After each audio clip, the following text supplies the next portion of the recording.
एक लोटा जल सभी समस्याओं का हल, ये मुझे सिखाया था प्रदीप मिश्रा जी ने और मैं इसको बहुत शिद्दत से फॉलो कर रही हूँ। और आज हम फिर प्रदीप मिश्रा जी की कथा सुनने के लिए सूरत जा रहे हैं। पर जाने से पहले जैसा कि एक लोटा जल सभी समस्याओं का हल, मैं महादेव को चढ़ाकर जो भी मेरे घर के पास में नियर बाय मंदिर है, देन अपनी यात्रा को आगे स्टार्ट करेंगे।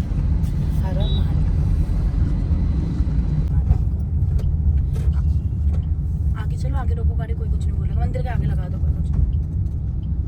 आपको भी माथा टेकना है, टेक लो। श्री शिवाय नमस्तुभ्यम, श्री शिवाय नमस्तुभ्यम का जाप करते करते मैंने बाबा के ऊपर एक लोटा जल चढ़ाया, बाबा को माथा टेक कर प्रणाम किया। और यह मैं डेली करती हूँ, कुछ भी हो जाए। सुबह उठकर सबसे पहले मैं नहा धोकर बिना कुछ खाना खाए बाबा की भक्ति करने आती हूँ और उसके बाद ही मैं अपना दिन आगे का स्टार्ट करती हूँ। हर हर महादेव, जय श्री महाकाल, जय श्री महाकाल। तो फाइनली अब हम जा रहे हैं कथा सुनने। मैं बहुत ज़्यादा एक्साइटेड हूँ क्योंकि मैं ये 15 दिन में तीसरी बार कथा सुनने जा रही हूँ। तो मुझे लगता है ये महादेव का आशीर्वाद है क्योंकि जब तक वो नहीं चाहते हम कथा तक नहीं पहुँच सकते। तो हमारी जर्नी बॉम्बे से स्टार्ट हो गई है सूरत तक की। सूरत जाके हम कथा सुनेंगे और सेम डे वापस आएंगे। बॉम्बे से सूरत जाने की जो जर्नी है वो इतनी इजी नहीं है। आपको रास्ते में जाने के लिए कम से कम 5 to 6 आवर्स लगते हैं। इसलिए हम लोग सुबह सुबह बहुत जल्दी निकल गए थे, अराउंड 7:30, ताकि हम लोग कथा में टाइम से पहुंच सकें 2 बजे तक। बट हमें ऐसा लग रहा था कि हम नहीं पहुंच पाएंगे, थोड़ा लेट हो गए हैं। तो इसलिए ड्राइवर भैया को हमने कहा कि आप गाड़ी को बहुत जल्दी स्पीड से चलाओ। और हम लोगों को उस टाइम इतनी एंग्जाइटी हो रही थी कि कुछ भी हो यार, बस मुझे कथा पे टाइम पे पहुँचना है, बिकॉज मैं 1 मिनट की भी कथा मिस नहीं करना चाहती थी। और बीच में मुझे इतने सुंदर सुंदर बर्ड्स मिले देखने के लिए, इतने प्यारे लग रहे थे। और लाइन से ऐसे बैठे थे ना ये सारे बर्ड्स कि मानो जैसे किसी ने पनिशमेंट दे के उनको स्कूल में एक साथ बिठाया हो। It was really a beautiful time. मुझे तो मज़ा ही आ गया। स्लोली हम आगे बढ़ते गए और हमने गाड़ी की स्पीड को इतनी तेज़ कर दिया था, विच इज़ नॉट गुड। मतलब 80-90 के बीच में ही थे। बट उस टाइम पे बस हमें ऐसे था कि कुछ भी हो 2 बजे से पहले हमें कथा में पहुंचना है।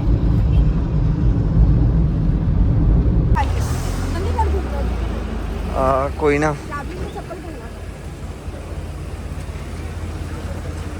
फाइनली गाड़ी में पेट्रोल ख़त्म हो चुका था, बिकॉज लंबा सफ़र था तो हम लोगों को रुकना पड़ा।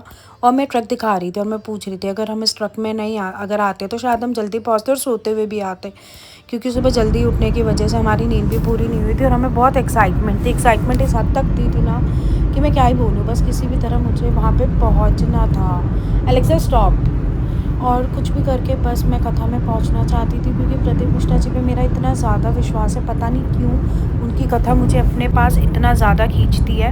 मैं जनरली ऐसे सेम डे ट्रैवल नहीं करती हूँ, सूरत तो बिल्कुल नहीं आती जाती हूँ, क्योंकि मुझे रोड ट्रैवलिंग से बहुत ज़्यादा एंग्जाइटी है। और शायद बहुत लोगों को पता भी होगा कि अभी बहुत रिसेंटली मेरा एक्सीडेंट हुआ था। तो उसके बाद तो मुझे बिल्कुल भी मतलब ऐसा था कि नहीं, मुझे रोड ट्रैवलिंग नहीं करना है। मैं जहाँ भी जाती हूँ यूजली फ़्लाइट से जाती हूँ। बट उनकी कथा सुनने के लिए नो इफ़ नो बट, बस मुझे जाना था, दैट्स ऑल। उसके लिए मैं कुछ भी करने के लिए रेडी थी एंड आई डिड इट। देखा तुमने फूड? फिर हमें भूख लगी तो ऑब्वियस है, क्योंकि सुबह से कुछ खाया नहीं था, तो हम लोग एक रेस्टोरेंट में रुके। और हमें पता भी था। अभी क्या करेगा शूट? मेरी शक्ल ही सांभर और एक नारियल चटनी एक्स्ट्रा दे दीजिए। हाँ देखिए, खाओ, स्टार्ट करो। खाओ। कोई वो बात ही नहीं, खाओ। चटनी वटनी जो चाहिए सब ले लेना, कोई फॉर्मेलिटी नहीं है खाना। सो फाइनली इस होटल में रुक के, जिसका जो भी नाम है आई डोंट नो, हमने रुक के एक मस्त खाना खाया। खाना खाने के बाद मुझे मस्त नींद आई। मैं थोड़ी देर सो गई क्योंकि मुझे बहुत फ्रेश फील करना था कथा में। बट ऐसे झटके लग रहे थे ना गाड़ी में कि मैं अच्छे से सो नहीं पाई।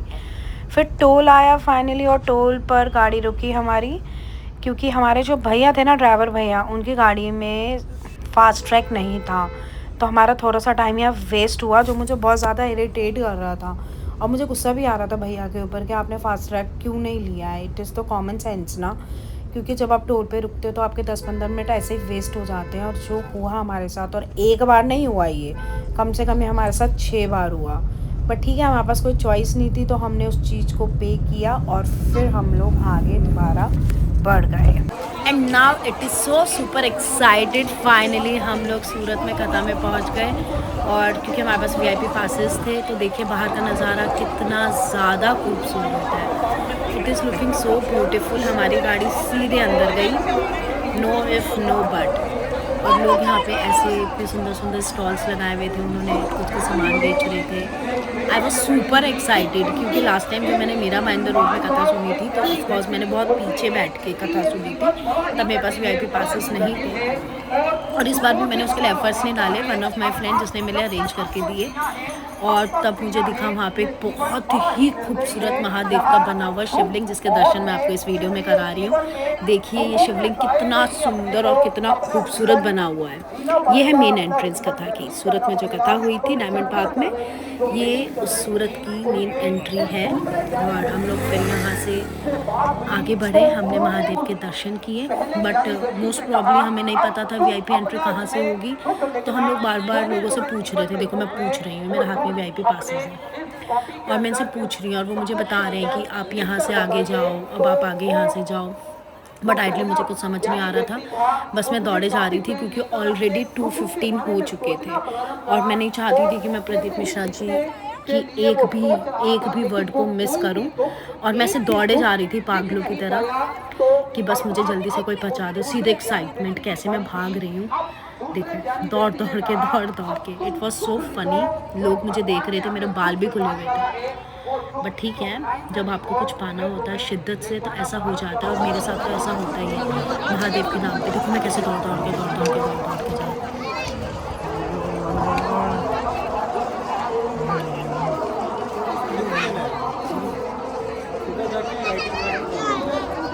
हेलो मैडम, एक पास एक्स्ट्रा है?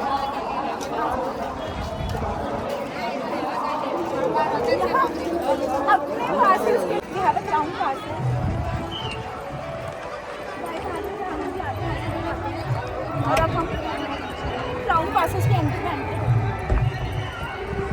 इस कथा में पासेस मिलना बहुत टफ काम था, but I did it. Thank you so much my friend.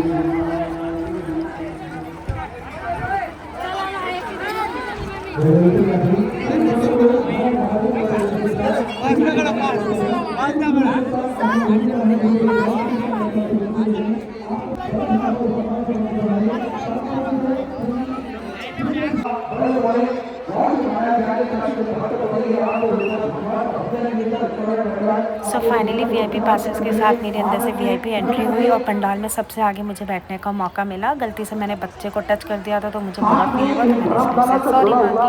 Sorry मांगने से हम कभी भी बड़े छोटे नहीं हो जाते। ये पूरे ग्राउंड में फर्स्ट जगह जाके मैंने देखा कि मुझे आइडियली कहाँ बैठना चाहिए, और मैंने अपने लिए एक जगह बनाई। तो उन्होंने मुझे बोला कि आप पीछे बैठो, बट मुझे पीछे नहीं बैठना था। मैंने बहुत एफर्ट्स करके मैं यहाँ तक पहुँची थी, तो मैंने अपने लिए फ्रंट में ही एक जगह बनाई। और यहाँ पे देखिए कितने सारे लोग थे, और इन सारे लोगों ने सबसे आगे बैठ के कथा सुनना मेरे लिए बहुत बड़ी सौभाग्य की बात थी। ऐसा लग रहा था मानो मैंने क्या अचीव कर लिया लाइफ में।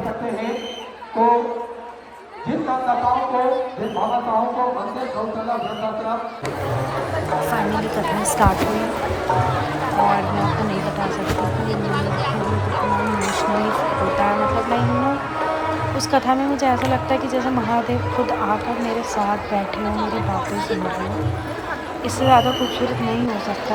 मैंने कभी लाइफ में जाके ऐसे कथा नहीं सुनी, क्योंकि मेरा मतलब इन सब चीज़ों पे बिलीफ सिस्टम नहीं था। बट फर्स्ट टाइम मेरी लाइफ में मैं चाहती हूँ कि जहाँ पे भी प्रदीप मिश्रा जी की कथा हो, सबसे पहले सबसे आगे मैं जाके बैठूँ और हर कथा को मैं सुन सकूँ। महादेव प्लीज़ मुझे आशीर्वाद देना। श्री शिवाय नमस्तुभ्यम का जाप करते करते मेरी लाइफ आगे बढ़ी। कथा में उन्होंने हमें शिव भगवान जी के बारे में बहुत अच्छी अच्छी बातें बताई कि कैसे शिव भगवान जी हमें बताते हैं कि हमें अपने जीवन को कैसे चलाना चाहिए, महादेव पर कैसे जल चढ़ाना चाहिए, किस प्रकार से चढ़ाना चाहिए। और पशुपतिनाथ व्रत करने से आपकी सारी इच्छा पूरी हो जाती है। पशुपतिनाथ व्रत को कैसे करना चाहिए, सारी चीज़ों को बहुत बारीकी से प्रदीप मिश्रा जी ने हमें समझाया। मैं गुरु जी को बार बार दिल से नमन करती हूँ, क्योंकि गुरु जी जब कथा सुनाते हैं ना अपने मुँह से, तो सच में ऐसा लगता है कि जैसे साक्षात सामने महादेव बैठे हों और आपको इतना दिल से कनेक्ट होता है। वो कभी भी अपनी तारीफ़ नहीं करते या खुद को फॉलो करने के लिए नहीं बोलते। वो हमेशा यही बात बोलते हैं, एक लोटा जल सभी समस्याओं का हल। आप मेरी मत सुनो, आप सिर्फ महादेव की सुनो। और महादेव के मंदिर में डेली अपने घर से ले जाके एक लोटा जल चढ़ाओ, आपकी सभी समस्याओं का समाधान हो जाएगा। ऑफकोर्स मेरी भी लाइफ में बहुत सारी चीज़ें अप डाउन चल रही है, और ये भी कहा जाता है कि अगर आप इस पंडाल में बैठ के कथा सुनते हैं और कथा सुनने के बाद आप यहाँ की मिट्टी को अपने बॉडी से लगाते हैं, कथा में आप प्रणाम करते हैं झुककर, तो आपकी जो भी विश है वो महादेव 3 महीने के अंदर ज़रूर पूरी करते हैं। और जब आपकी वो विश पूरी हो जाती है तो आपको एक लेटर लेके जाना होता है अगली कथा में, और वो लेटर वहाँ पे देना होता है। तो मैं भी ये प्रार्थना करती हूँ कि महादेव, मैं जो भी विश आपके पास लेकर आई हूँ, मेरी वो विश जल्दी से पूरी हो जाए और मैं फिर एक लेटर लेकर नई कथा में पहुँचूँ। मेरी महादेव में बहुत आस्था, मैं जानती हूँ कि मेरी ये विश ज़रूर पूरी होगी। अगर मेरी ये विश पूरी नहीं होनी होती तो महादेव मुझे दोबारा सूरत में बुलाकर ये कथा सुनने का अवसर नहीं देते।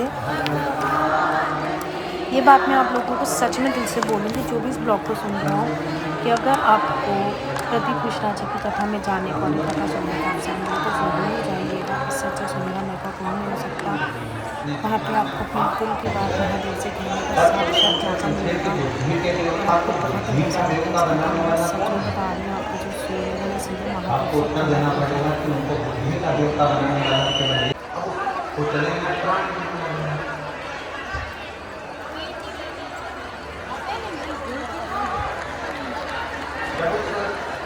तो चलेंगे प्राण आ गए। हम आपसे पूछें, जितने भी सूरत की मेरी दीदियाँ बैठी हैं, मेरे पिता बैठे हैं, मेरे माता पिता बैठे हैं, मेरे बुजुर्ग माँ बाप बैठे हैं, जितने मेरे बहन भाई बैठे हैं, आपसे बेटी बेटाओं से पूछें कि तन का आप में से कितने लोग हैं जो अपने तन का उत्तर निकालते होंगे और उसको संभाल के रखते हैं?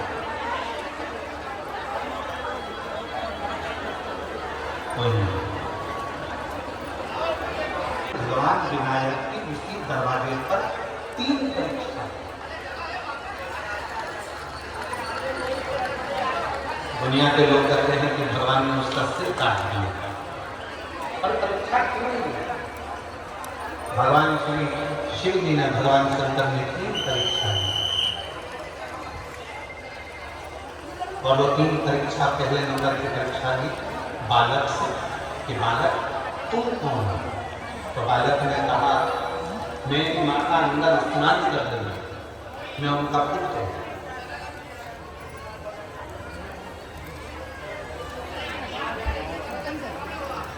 बालक,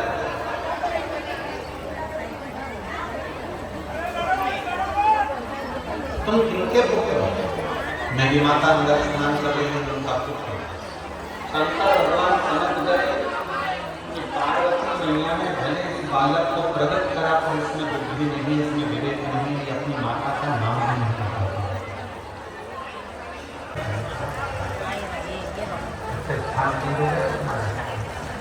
तो हम इनके घर गए, अंदर गोयल जी भी कहीं बैठे होंगे, तो हम जब इन लोगों के बाद पूर्व में घर गए तो ना सोमानी जी को बोलना पड़ा उनके बच्चों को, ना गोयल जी को बोलना पड़ा अपने बच्चों को कि गुरु की आने प्रणाम करा। हमने जैसे सीढ़ी ऊपर चढ़ी और इनके बच्चों ने साष्टांग झुककर दंडवत करा, तो हमको समझ में आया कि संस्कार अच्छे हैं, माँ बाप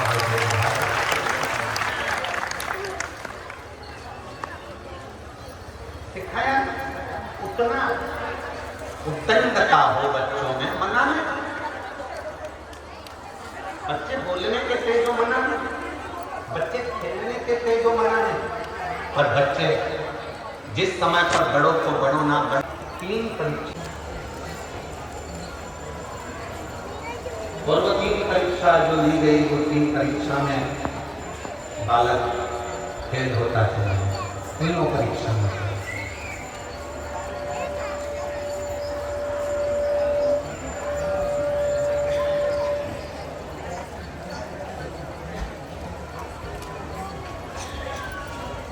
तो 3 परीक्षा में बालक फेल होता, और जब 3 परीक्षा में बालक फेल हो गया, तब शिव जी को लगा कि इस को बुद्धि देना मेरा काम, हर इसका बुद्धि प्रदान करना मेरा काम।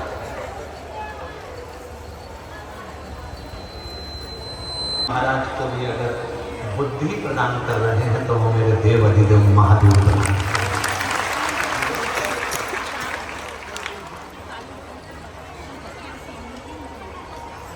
मेरी जीजियों, मेरे जीजाओं, मेरी बेटियों, बेटाओं, मेरी बुजुर्ग माँ बाप, याद रखना, शंकर जी के मंदिर में अगर तुम्हारा बच्चा बाल्य अवस्था से एक लोटा जल लेकर शंकर जी के मंदिर में जल चढ़ाने जा रहा है, तुम्हारे बच्चे में अगर विवेक भी नहीं है, बुद्धि भी नहीं है, तो एक ना एक दिन जल चढ़ाते मेरे शंकर भगवान उसको इतना विवेकी, इतना बुद्धि वाला बना देंगे कि दुनिया आगे बढ़ता है। इतना विवेकी, इतना बुद्धि वाला बना देंगे कि वो आगे बढ़ता है।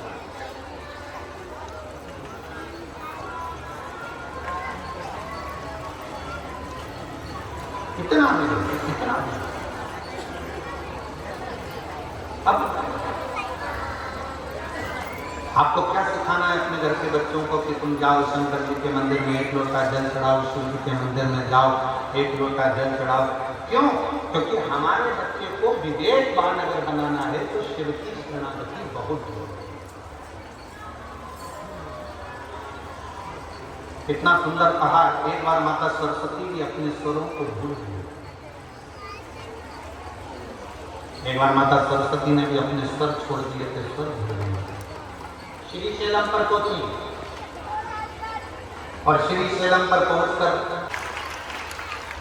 भगवान जो सरस्वती को ईश्वर प्रदान कर देते हैं, जो गणेश जी को बुद्धि प्रदान कर देते हैं, जो गणेश जी को हो सकता है वो एक कथा मिलती है ना कि एक बहुत विद्वान महाराज, बहुत विद्वान पंडित जी, इतने विद्वान लोग कहते थे इतने विद्वान पंडित जी तो मरेंगे तो सीधे स्वर्ग जाएंगे।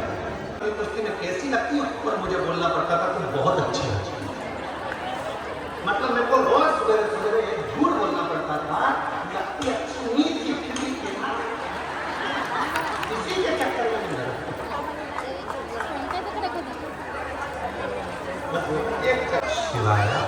शिव आया तो जीवन अपने आप सुंदर, अपने आप को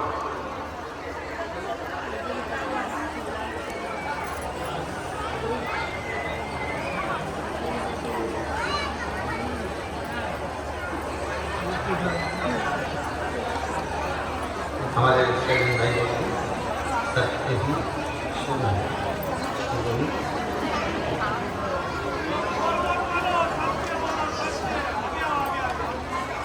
सत्यम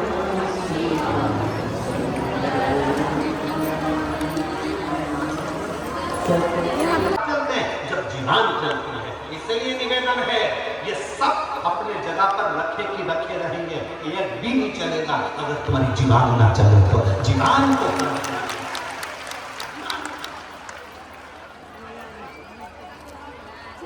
जितना कंट्रोल में होगी तो किसी की सामर्थ्य तो तंबाकू खाने वाले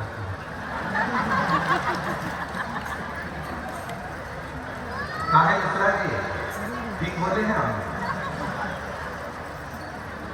हम तुमसे इसलिए बोले तुम उत्तर प्रदेश से आते होगे तो कभी कभी तुम्हारे ट्रेन में भी देखते। सबसे अच्छी दोस्ती अगर होती है सिंगर जी तो तंबाकू खाने वालों की दोस्ती बड़ी अच्छी होती है। बहुत लड़ाई झगड़ा, बहुत जगह नहीं मिली, खूब लड़ाई झगड़ा, और इतनी देर में लड़ाई झगड़ा करा, जगह नहीं भी दे रहे नहीं।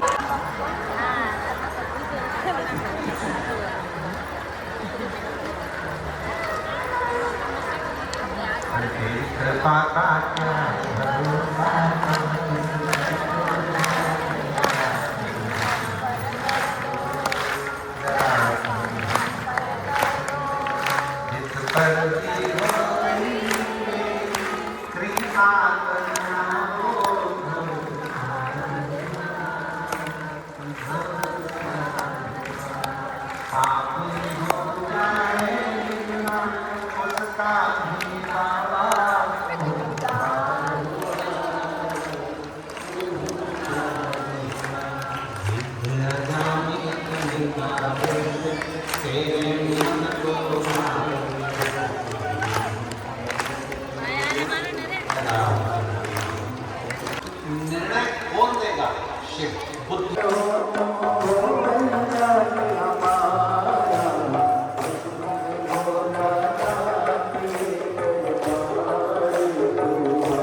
महापुराण की कथा वर्णन कर श्रेष्ठ बुद्धि बार के दिन अगर अष्टमी की तिथि पड़ जाती है या अष्टमी के दिन सोमवार पड़ जाता है तो उस दिन देवाधिदेव महादेव को अगर मंदिर में आप वो भस्म नहीं करा, शरीर का विकास नहीं होता है, शरीर कमजोर है, वो उठ नहीं सकता, बैठ नहीं सकता, इंद्रियों का भान नहीं रहता, तो बच्चों को यदि थोड़ी थोड़ी भस्म प्रदोष समय के पहले, प्रदोष काल के पहले, शाम के समय के पहले अगर भस्म को थोड़ी सी मात्रा में, जरा सी मात्रा में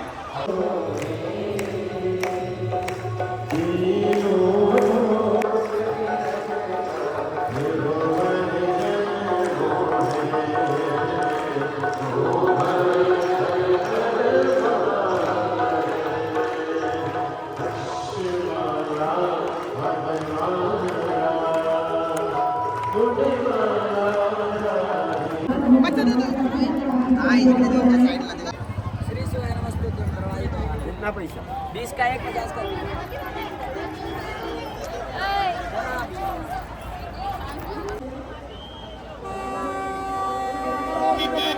एंड ये मेरे लिए मिरेकल था। मैंने खुद अपनी आँखों से प्रदीप मिश्रा जी के दर्शन किए। इससे ज़्यादा साक्षात भगवान मुझे क्या ही मिल सकते हैं। मैंने उनकी गाड़ी को जाते हुए देखा और उनको बाय बाय भी किया और उनसे मेरा 1 सेकंड के लिए आई कॉन्टैक्ट भी हुआ। It was so beautiful moment guys. सामने सूरज था और यहाँ से प्रदीप मिश्रा जी जा रहे थे। मुझे ऐसा लगा मानो मेरे जीवन का लक्ष्य एक पल के लिए पूरा हो गया। The purpose of my life I achieved really.